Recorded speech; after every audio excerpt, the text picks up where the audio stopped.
this video I'm going to talk about how to fix iPhone Bluetooth is not working after updating to iOS 15 and how to fix this up. So let's get started. So first thing, when you're having this issue, what you have to do is just have to turn on airplane mode and you just have to turn this off. So in order to do this, you just have to go over here and scroll down to the notification center. From here you just have to tap on airplane mode and you have to wait for around 30 seconds to 1 minute.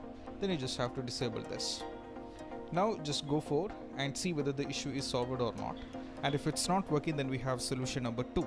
Solution number 2 is, what you have to do is just have to go over here and you just have to turn off your Bluetooth.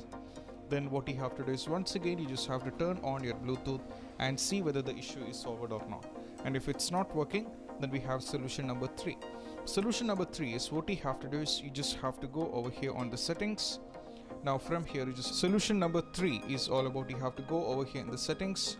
Now from here you just have to tap on general, and from here what you have to do is just have to scroll down and you have to go over here on the reset option. You will be having, if you're on the iOS 15, you'll be having a new option like transfer or reset iPhone.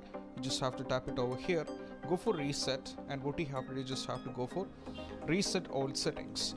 And once it is done, you just have to see whether the issue is solved or not. And if it's not working, in some cases due to the software update issue, this can happen. So you just have to check whether you are on the latest version of the software.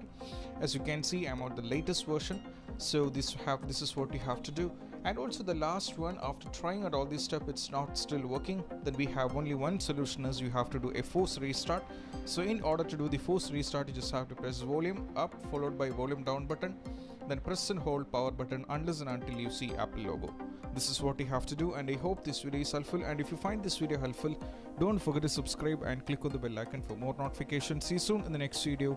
Peace out.